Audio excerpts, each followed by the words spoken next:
1. We will begin reading with verse number 1. Amen. Bless you.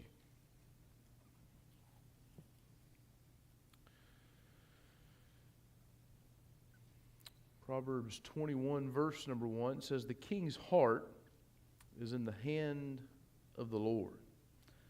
As the rivers of water, he turneth it whithersoever he will."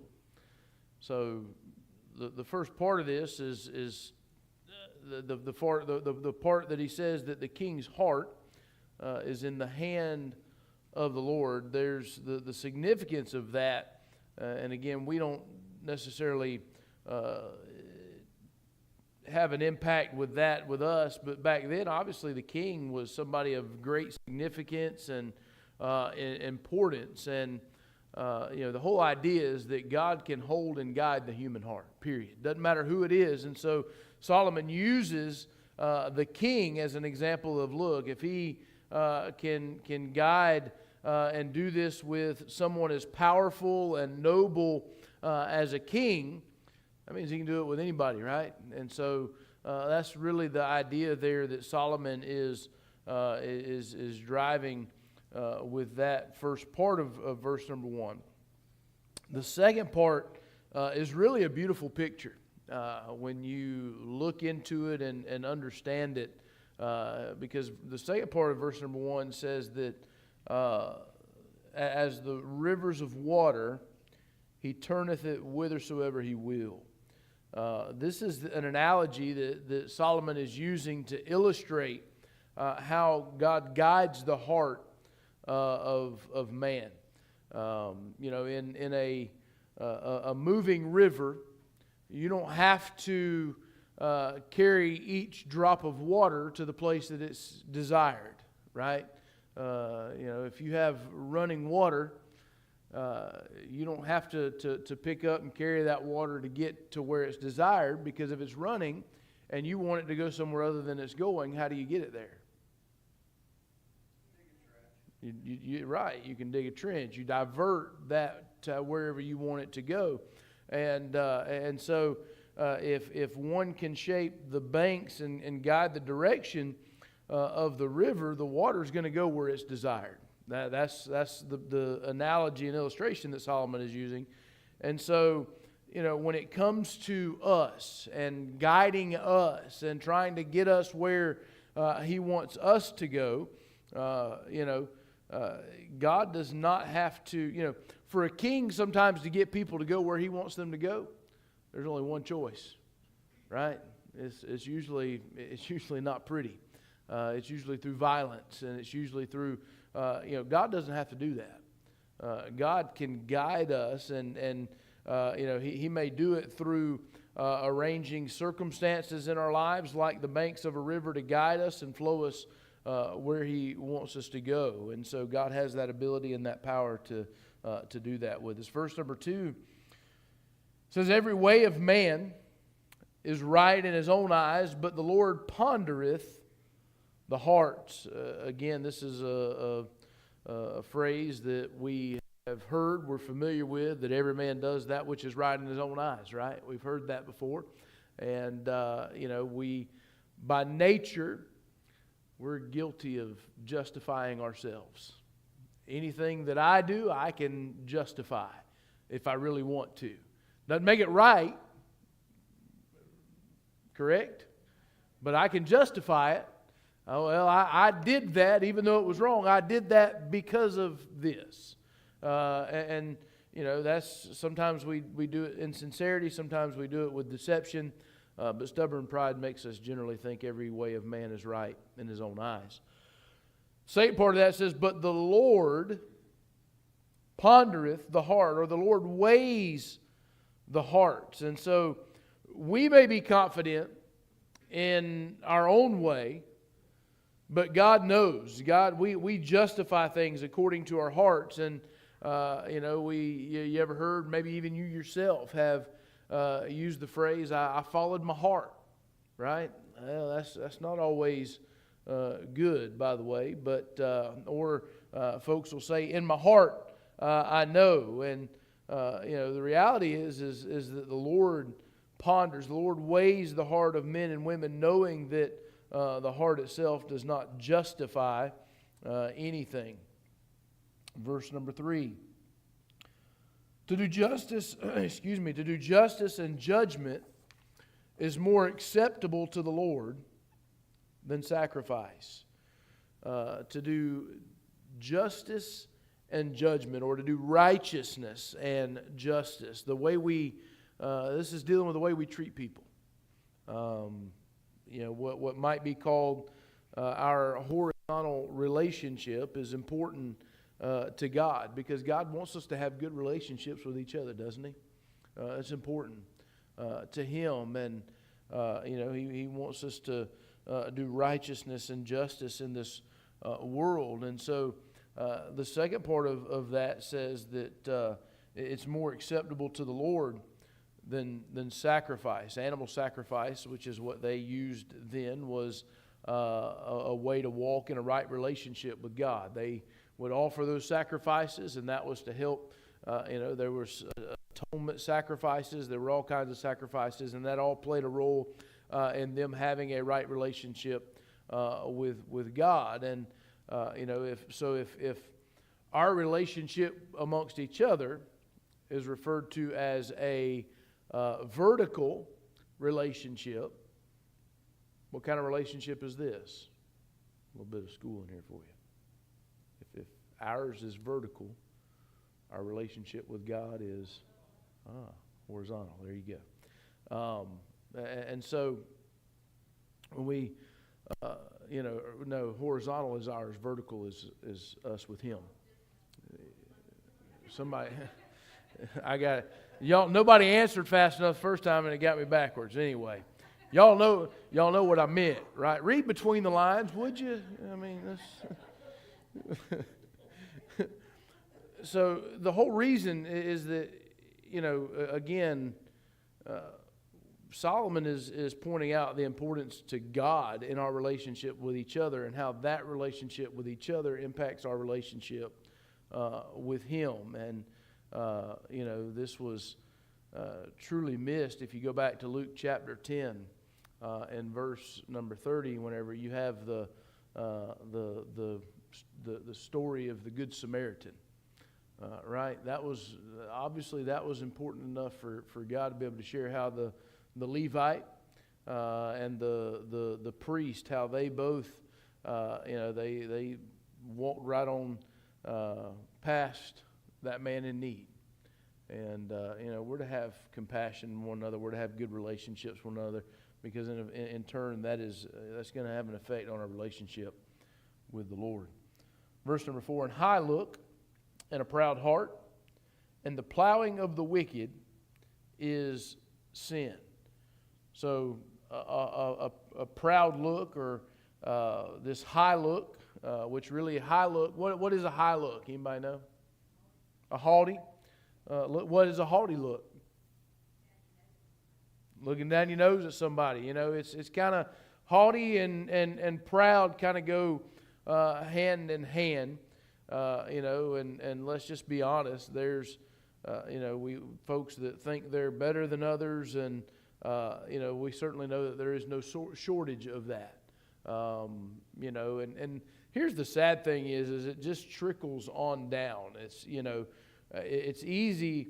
For example, some middle class folks. It's easy to look at those that have more than them, and folks that socially or economically that are better off than they are. And unfortunately, there are people in that status group that look down, but it goes all the way down. I mean, there's always going to be somebody worse off than you. And so it's easy whenever there's somebody who has less or is less fortunate, in a worse situation than you, for you to think a little bit better of yourself than them. And listen, the reality is none of us are better than anybody. It doesn't matter how much you have, what your situation looks like compared to anybody else. If we want to be real about it, and you can call it over spiritual, you can call it super Christian, whatever you want to call it. But if we want to be biblical about it, all of us have sinned and come short of the glory of God. And that's what matters. That's the important thing, is how He sees us. And so there's no shortage of either of these among humanity. But he also says that the plowing of the wicked. So these three things, you have the look, the heart, and the plowing of the wicked are all referred to as what? Sin. Even the hard work, right? Hard work, we don't necessarily associate that with a bad thing, but this is the plowing of the wicked is regarded as sin before God because they often use the benefit of their hard work for an evil purpose. So it's important to understand the context of that. Verse number 5, the thoughts of the diligent tend only to plenteousness, but of everyone that is hasty, only to want. So the plans of the diligent, what do they lead to? They lead to plenty, right? When you combine good planning and diligent work, what's that going to produce? It's going to produce good results. It's going to produce plenty. It's going to produce a harvest of plenty. However, on the other side of that, if you have those of everyone who's hasty and the one who wants to avoid work, find shortcuts, cut corners, what happens there? It leads to poverty, really, is what that says if you dive into it a little bit. So be careful about cutting corners, right? I'm guilty of that sometimes now. I call it work smarter, not harder, right? But might make me think twice about exactly just how I'm cutting that corner. Verse number 6. The getting of treasure by a lying tongue is a vanity tossed to and fro of them that seek death. So this is getting treasure, getting gain, getting somebody who they can lying tongue. They hope to talk their way into money, and they plan deals and make promises that aren't honest, and they do those things for the whole purpose of bringing themselves financial benefits. And he says it is the fleeting fantasy of those who seek death. This hope of getting this treasure through lying words is a dream of those that are on a path to destruction, right? It's not worth it. It's, if you have to come up with lies and schemes that are unhonest and untruthful in order to be able to get gain financially, you're on a bad path if that's how you're going to get it. So the best thing to do is, I look at this and you're probably better off staying in whatever condition you're currently in as opposed to trying to get gain that way. And so, because instead of this, he says those who seek death, which one commentator said this about it. He said instead of procuring the fortune and life they hope for, deceivers find that they were actually seeking death and so lose everything. And so it's one of those, we like to think that we calculate risk and reward. And all these people that really calculate risk and reward, they probably wouldn't do a lot of the things they do if they'd read the book of Proverbs. Because there's a lot of risk that comes with a lot of things that people in this world do today that are not beneficial. The robbery of the wicked shall destroy them because they refuse to do judgment. The wicked, Solomon has talked about this time and time again. The wicked love violence, and they use it for their gain. It doesn't please God, and God allows such people to reap what they sow. And part of the reason is because they refuse to do justice. It's not just what they do; it's also what they don't do.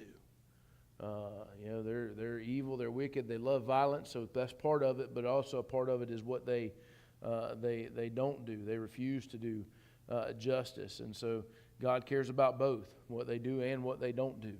And He'll pass judgment on them for both of those things. Verse number 8, the way of man is froward and strange, but as for the pure, his work is right.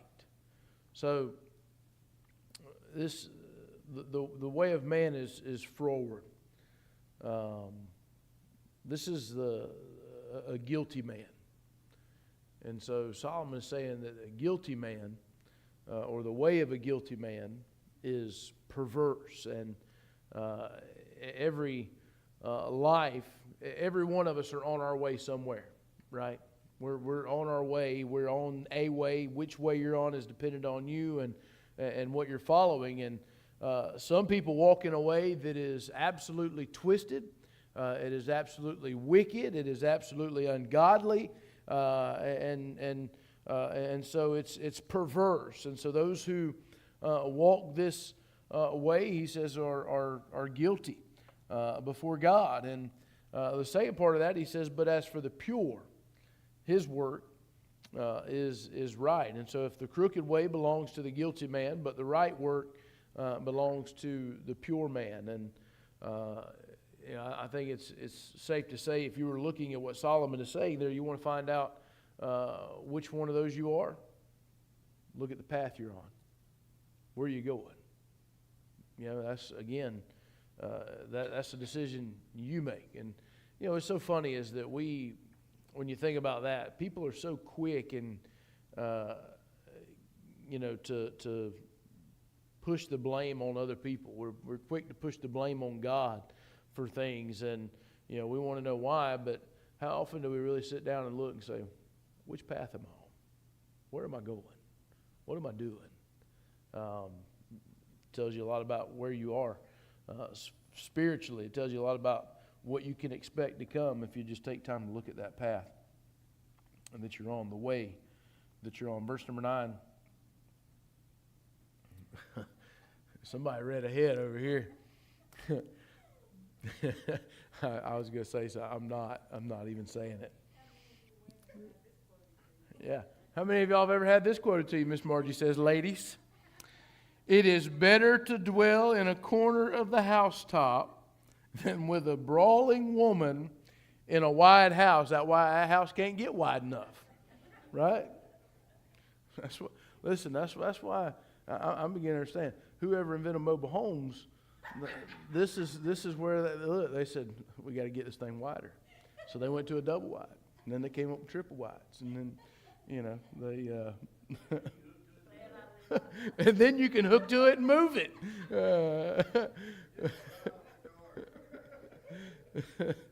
Oh, goodness gracious. Corner of the housetop. How many of y'all, that's where you like to hang out at, right? No.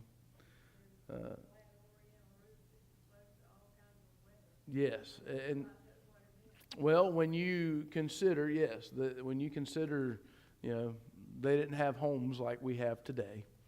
And so that's exactly right. They were mostly flat roofs, and you're exposed to everything in that. And so it was not a great place to live. However, what Solomon says here is that that's a better place to live than in a house shared with a brawling or a contentious woman. And, when you look at this whole thing, that, again, it doesn't matter. You can have a big old house, but to live in constant conflict, and I'll say this, Solomon uses a contentious woman, but I think it goes both ways, just to be honest, right? Nobody, I don't. I would not want to live in a home where it was continuously contentious and problems and that's just no way to live, in my opinion. I've been in situations, seen situations where, there's constant fussing and fighting. It's no way to live. It's not healthy. It's not good. And Solomon is drawing on that and says, hey, it's better for him to be out there in that more humble living situation than it is to be in there and to have peace in that situation. And well, we got past this verse just in time, and so we're moving on to verse 10. No, y'all can talk about that on your own time. I'm teasing.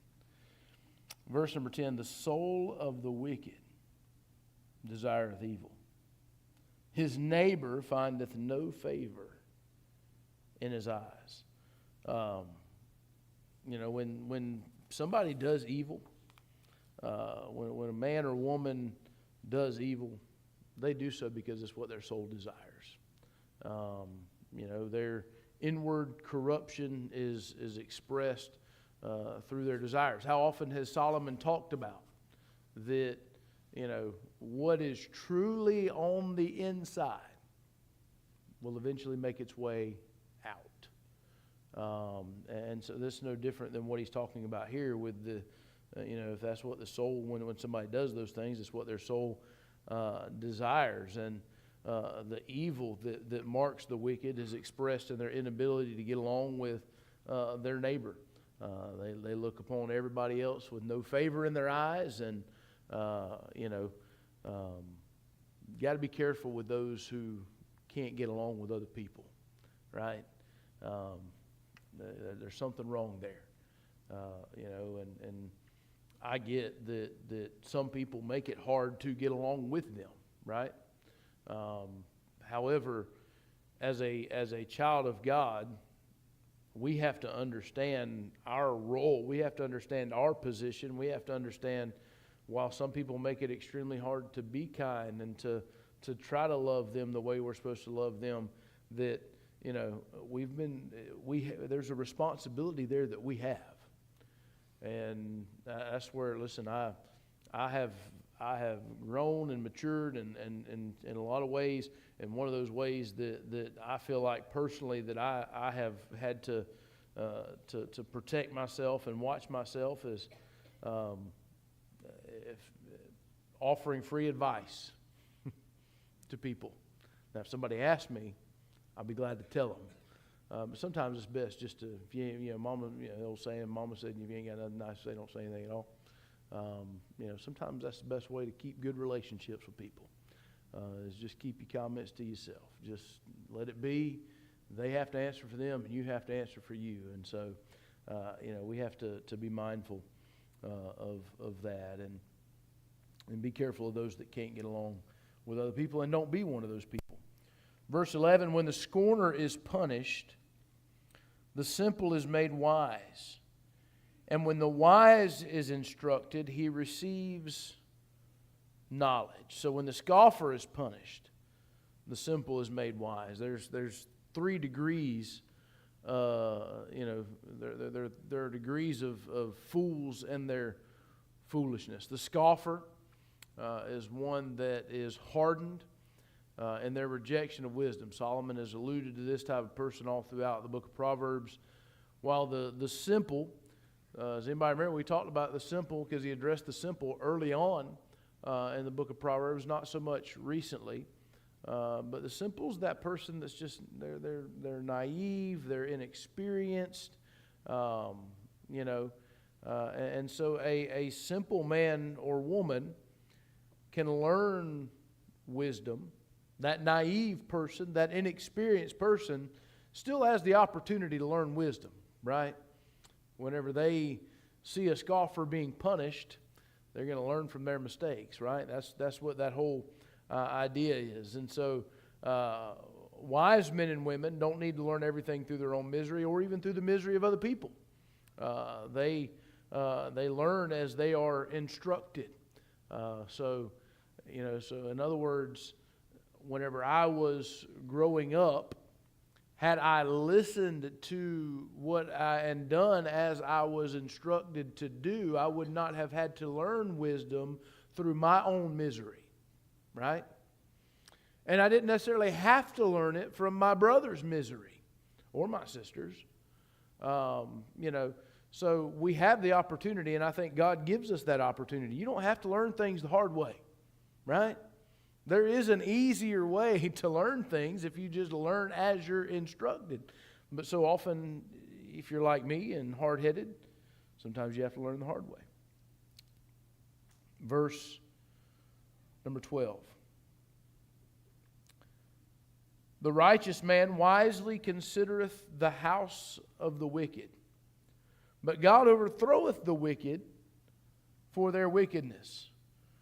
God is a righteous God, and what happens in the house of the wicked does not escape His sight. He is well aware.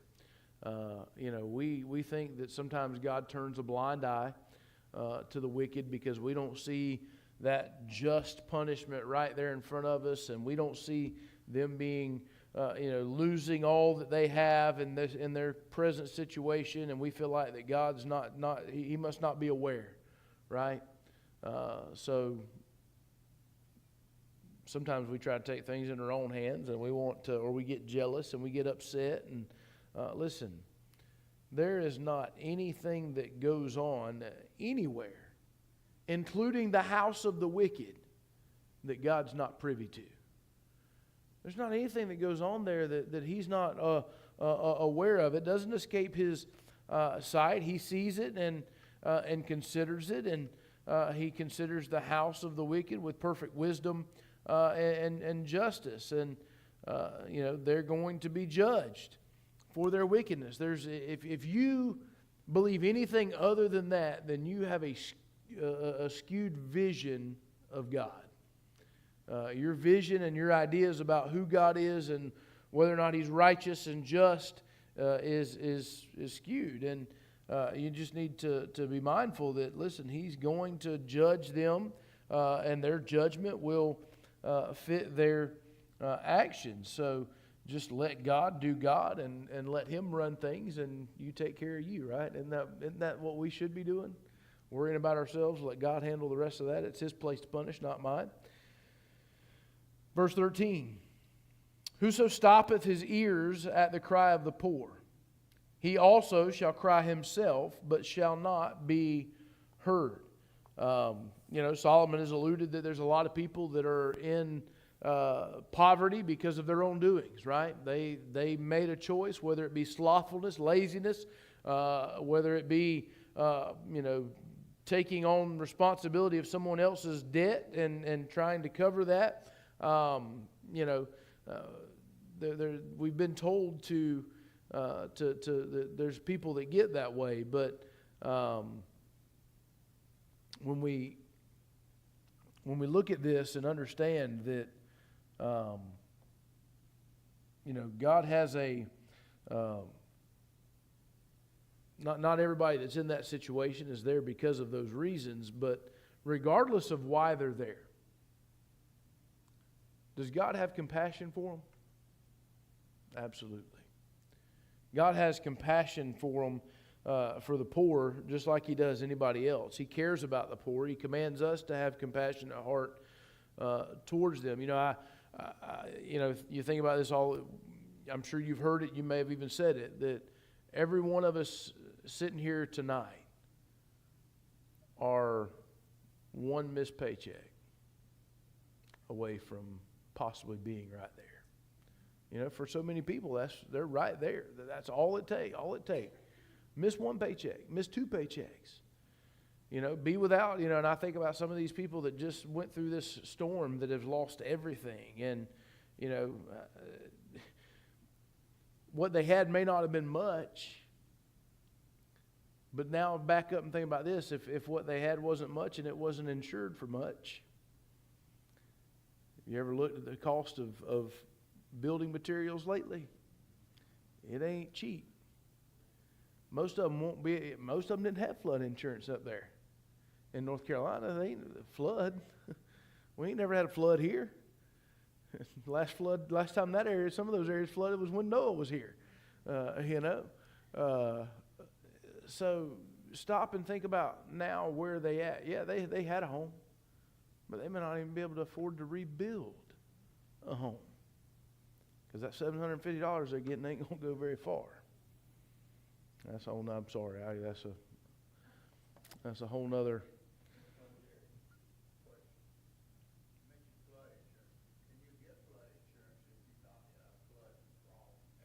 I don't even know, to be honest.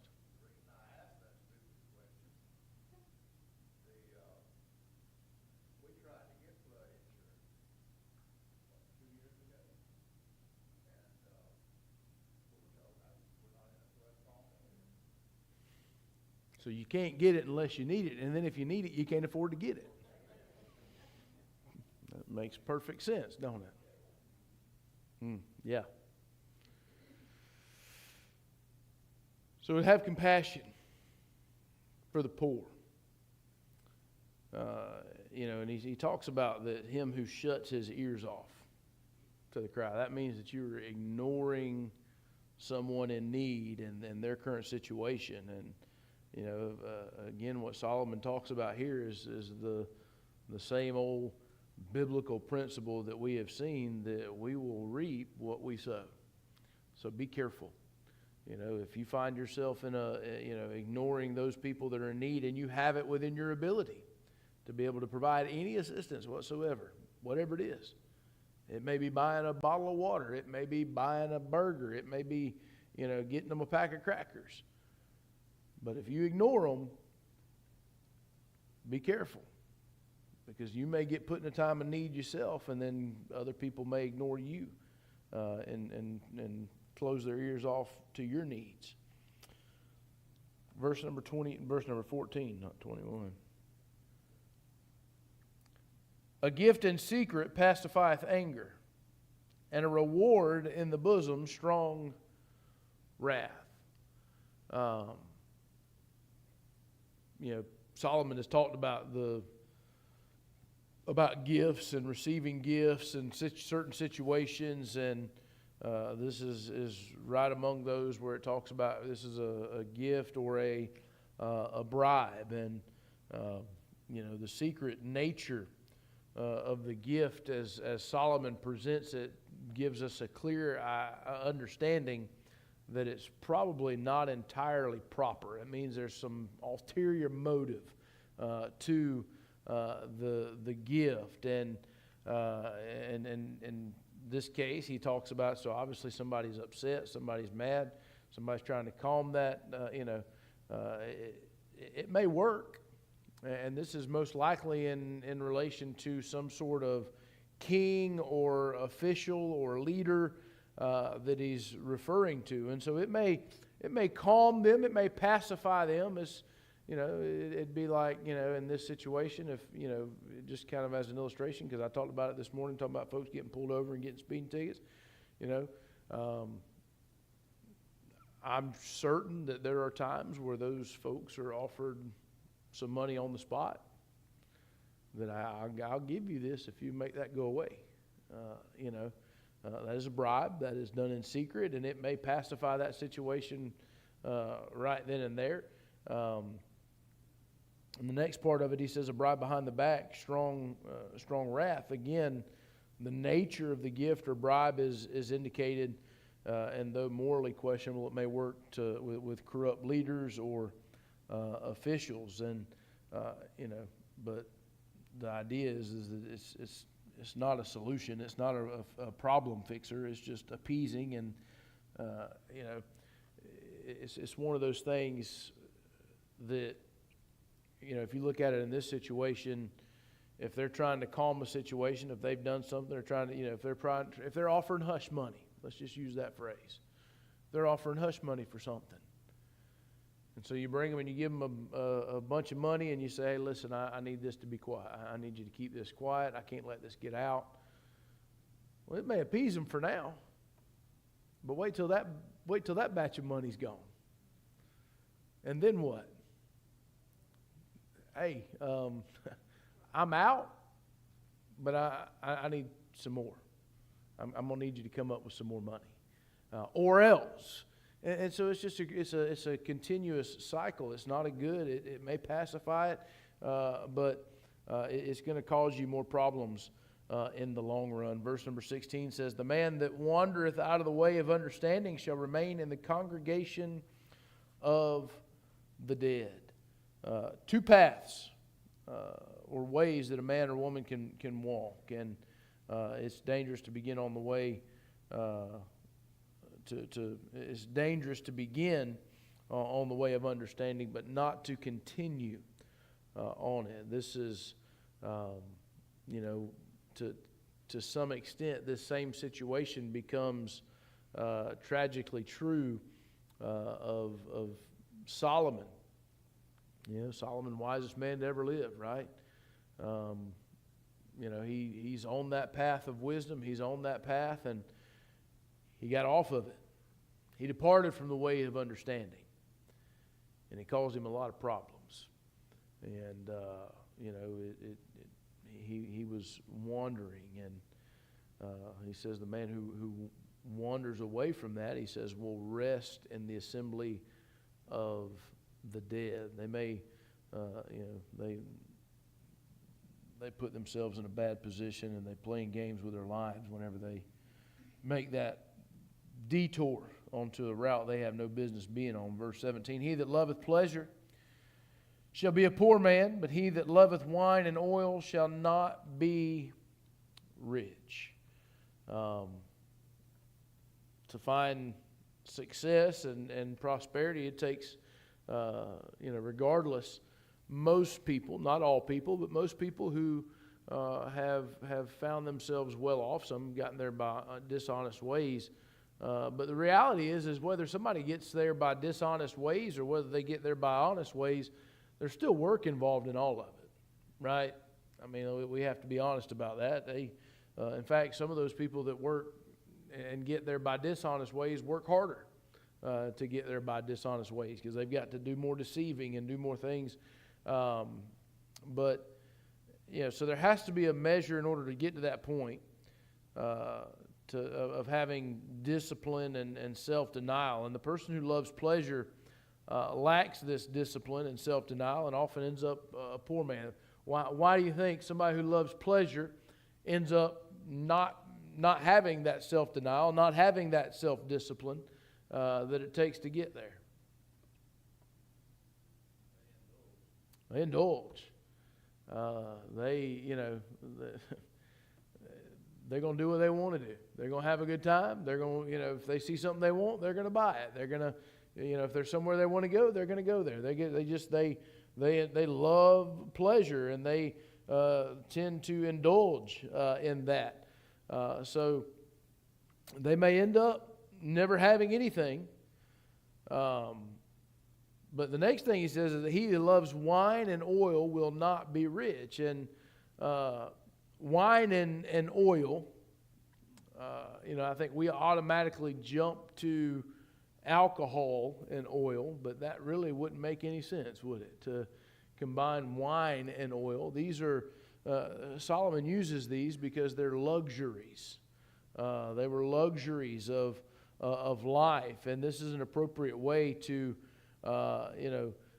enjoy wine and oil without setting one's heart on them. But if they loved them beyond the proper measure, if they chased after that luxury in a way that was unhealthy, it was a pathway to poverty, and in the same way that loving pleasure is. And I think the key word there is on what they love, right?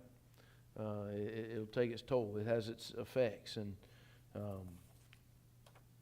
verse 18, the wicked shall be a ransom for the righteous, and the transgressor for the upright.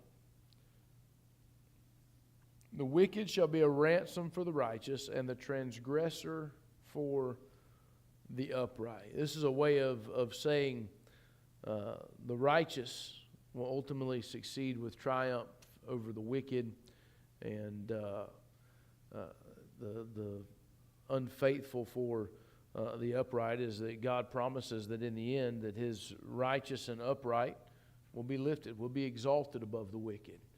Again, goes right back to what he talked about earlier about, reaping what you sow, and that the wicked, God sees it all. He knows, right? He's not oblivious to things going on, and if if He's promised to us that in the end that His righteous and upright will be lifted again above the wicked and the unfaithful, why do we worry so much about why the wicked prosper right now?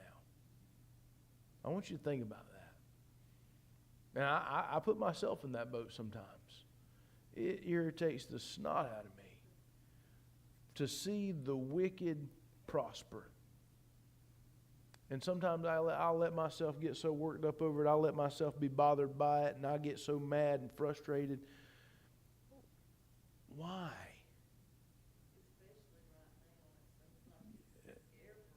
Absolutely. But we do that, and we allow it to frustrate us. And so part of the problem is our focus is on the wrong thing, for starters. But second of all, God made the promise. I'm not standing up here making you a promise that you'll rise above the wicked and the unrighteous and the ungodly one day. God said, my righteous will rise above the wicked and the ungodly. So if God made that promise, we should just say, hey, you know what? It is what it is. Their day's coming. Their day's coming. Just let it be. Because here's the reality. If this world and the things that are in this world is all they have to look forward to, they ain't got much to look forward to. So, we just have to keep things in the proper perspective. Miss Margie, verse number 19.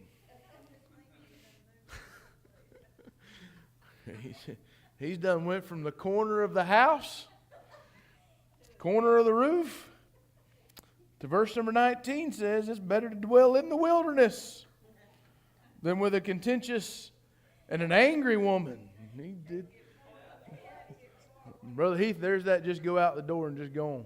Just get, right? Just, again, in verse number 9, it was thought better to live in the corner of the rooftop than with a contentious woman. But this particular proverb removes the man from the house entirely. That's probably what he's doing in the wilderness, is building another one.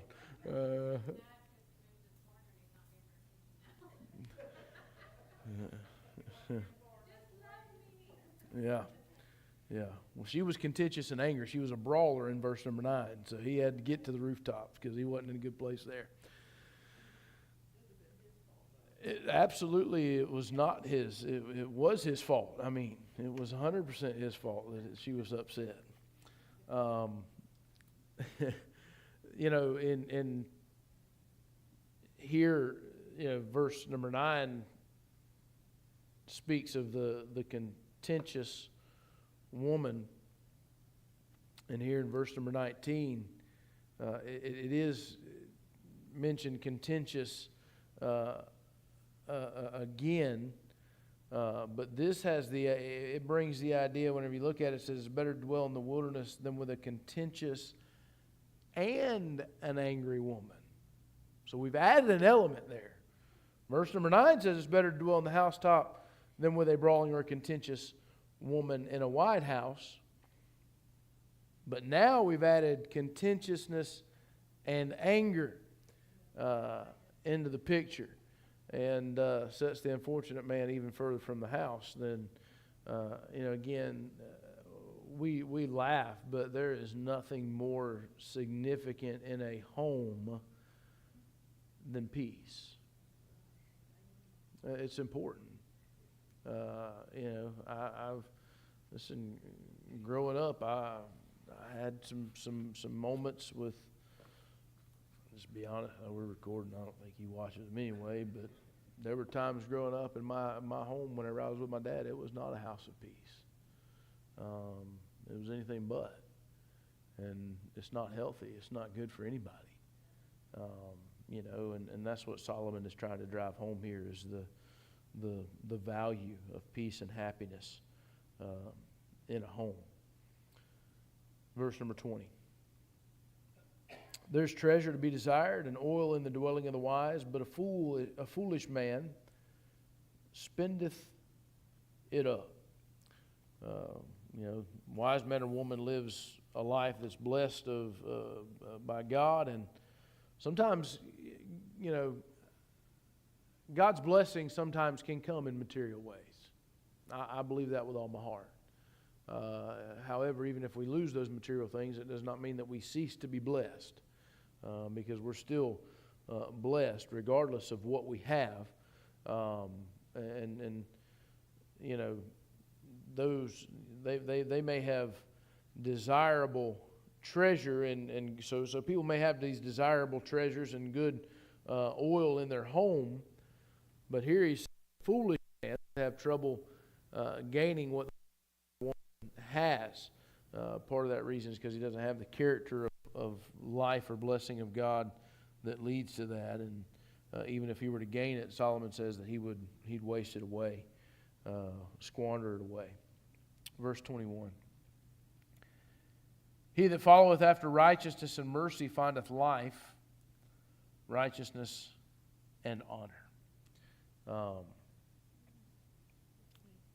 Again, talking about the path that we're on, right? The way that we're going. Here, that path is a path of righteousness and mercy, and that's a path of wisdom. God's path for those who listen and surrender to Him. And when you're on that path, you find life, righteousness, and honor. That path is not an easy path, by the way. We sometimes, we naturally, I think, like to follow the path of least resistance, right? It's easiest sometimes, and that because it's easy, it creates more, we're more comfortable because it's easy. However, the path of righteousness and mercy is not an easy path to be on. It brings with it its own challenges, and sometimes it comes with opposition, and it's going to come with mockery, and it's going to come with all kinds of things. However, what we have to understand is that life that is on that path of righteousness and mercy is rewarded. And here he gives us some very valuable rewards, right?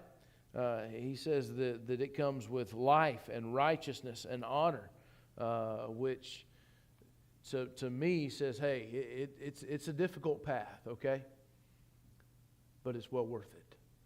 The end result is worth the struggle that you might have to deal with along the way. Verse 23.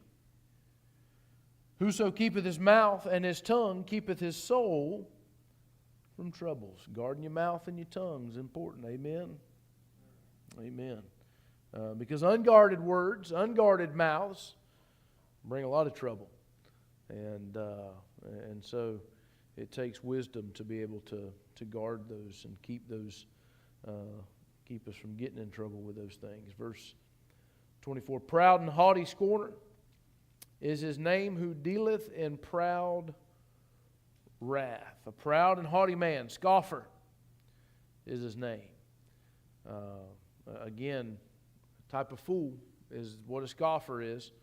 And a scoffer is, again, we've already alluded to this and we've seen this. This is the person that has an extremely hardened heart towards wisdom. They are not going to accept any advice. They're not going to accept anybody's trying to instruct them, guide them, direct them, teach them. They know the way they need to go. They know what they need to do. They know how they need to do it. It doesn't matter what anybody else says, and it doesn't even matter. If they've seen somebody else do the same thing and suffer for it, guess what? You can't tell them anything. That's a scoffer. They're going to do what they want to do.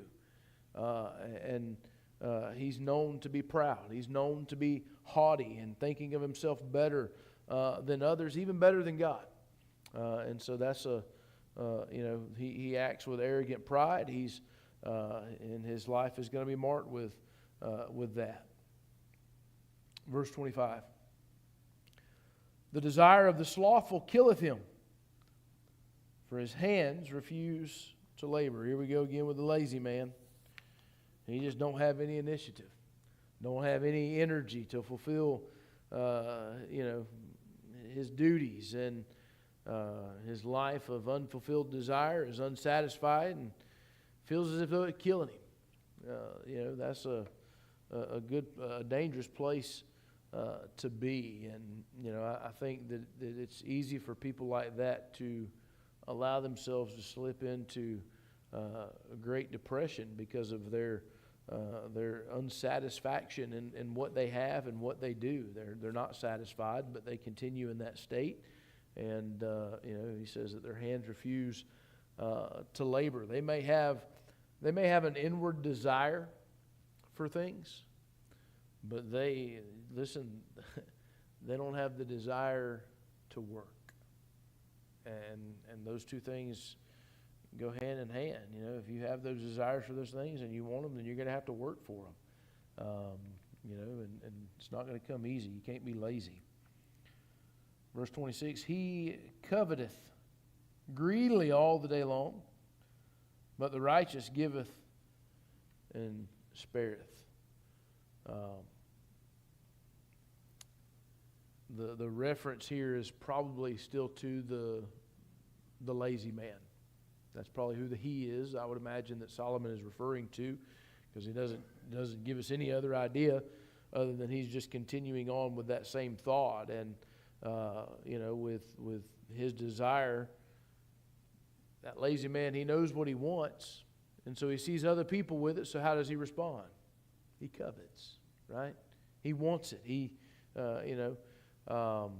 And he does it, Solomon says, all day long, all the time. However, there's one problem. He's coveting and he's doing it all the time, but he's not getting it.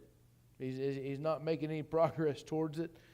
He's not working toward it, and so his wants, his desire is unfulfilled. And so Solomon then flips at the second part of verse 26, and he says, but the righteous gives and does not spare. Lazy man experiences disappointment, right? Because he never gets what he desires because he's not willing to work for it. And then the righteous man, who by implication works hard and has so much that he gives and does not spare. In other words, he is so blessed that he has enough for himself and he's able to give generously. And I think that's important to look at there. Obviously, using the implication that man works hard. Verse 27, the sacrifice of the wicked is abomination. How much more when he bringeth it with a wicked mind? If you remember back in 1 Samuel chapter 15, God said that it was, he said it's better to obey than to sacrifice. In other words, obedience is more valuable to God from His people than just sacrifice. Now, you can be wicked and disobedient and bring a sacrifice, and it doesn't have any value to God.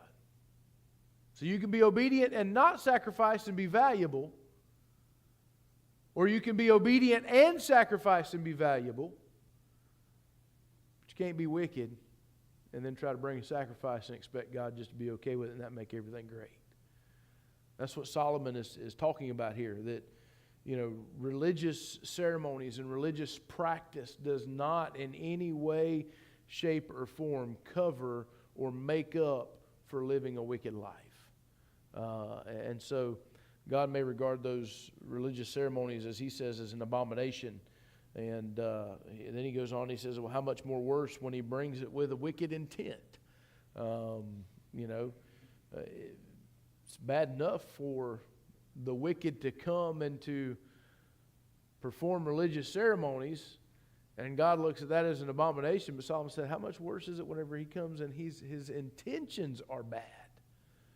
Sometimes wicked people still do things with, they have good intentions. It doesn't mean it's good or acceptable, but they have good intentions. And, it's even worse whenever they're made with wicked intent, is what Solomon is getting at. And you know, the reality here is that when you understand they brought sacrifices, you know, they would bring their sacrifice to the priest. They didn't offer their own sacrifice. The priest had to offer their sacrifice for them. So I may be living a wicked life. I could bring the sacrifice to the priest, and the priest offer it. The priest has no idea, right? God does. However, whenever I bring it, living a wicked life and bringing it with wicked intent, the priest still don't know that, but God does, right? He understands. And so, you know, it's abominable to make that type of sacrifice. Verse 28 says, a false witness shall perish, but the man that heareth speaketh constantly. God is not okay with liars, but a false witness is a special kind of liar. What is a false? Why is that? What's a false witness? A liar. So let's use the whole idea of what a witness is. When do people get called to be witnesses? Well, they get called to court, right? So you go to court, you're called to be a witness. Well, that's where the general idea is. Well, you and I are called to be witnesses. For who? For God, that's right. So we've been called to be witnesses for Christ. Jesus told his disciples in the upper room, remember, he said, you'll go and you'll be witnesses for me in Jerusalem and in Judea and in Samaria and unto the uttermost parts of the earth. He didn't say go be a false witness for me, because a false witness is a liar. But not just any liar. They are misconstruing the truth of the gospel. Now you see why God has such a problem with it. Because that is leading people. Prosperity gospel. You don't think that don't make God's blood boil? Yeah. I'm sure that kindles that anger real good. Here's why. Because there's people that believe those false gospels, those false witnesses. And you know what they're doing? They're sending people straight to hell. So yeah, God's got a real big problem with a false witness. And he says that they will perish. And I think that is a not just die. I think that is a deeper eternal death. Now, they have the opportunity to get saved, but obviously if they're false witnesses, they're not on the right track for now. Verse 29, a wicked man hardeneth his face, but as for the upright, he directeth his way. One of the characteristics of somebody who is wicked is that they are unsympathetic towards others.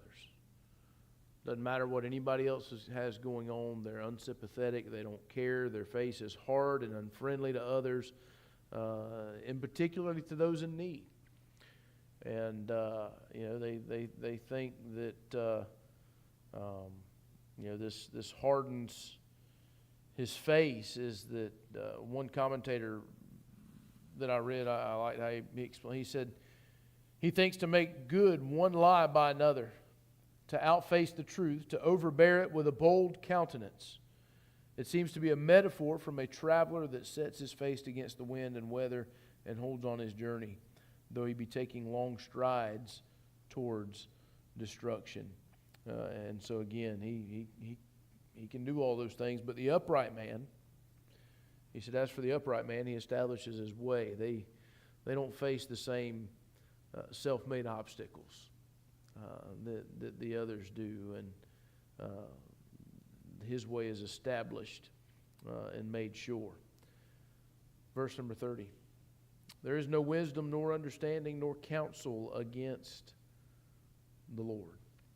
In other words, you can fight against God, but you're fighting a losing battle. Period. Does not matter. You can never succeed against the sovereign of the universe. This wisdom or counsel, there are three similar terms used to express wisdom and right knowledge.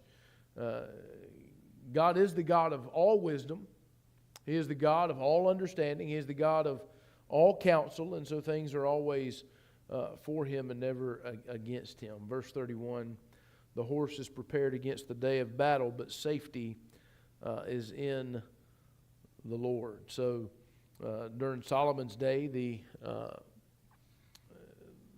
effective use of horse in war could be overwhelming against the enemy. We just talked about in Judges how the chariots of iron were superior in their day to pretty much any other military type equipment, and so that was an advantage to them. Well, just the horse in general was an advantage and could be overwhelming because not everybody had them, right? They just weren't readily available, and however, these horses had to be trained. It was wise to prepare that horse for the day of battle, because if you could train it, you could prepare it, guess what?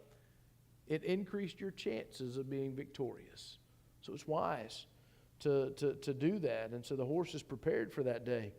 However, while it's wise to make preparations, just as in anything, specifically here he's talking about battle, it's important to prepare for battle. But it's important to make preparations in general for everything that we can and every opportunity that we have. However, don't trust, don't trust in horses or preparation, is what Solomon is saying. Those are not necessarily what's going to bring you the victory. If you want to trust in the right thing, here's who you need to trust in: God. You can do all the preparation you want, and you can still lose the battle. You can have the most well-trained horses and still lose the battle. But if you're trusting in God for the victory, you stand a much better chance. Amen? We've seen that. Look at the children of Israel. We've seen it time and time again. They didn't stand a chance. It didn't matter even if they were prepared or if they had the equipment. They still didn't stand a chance.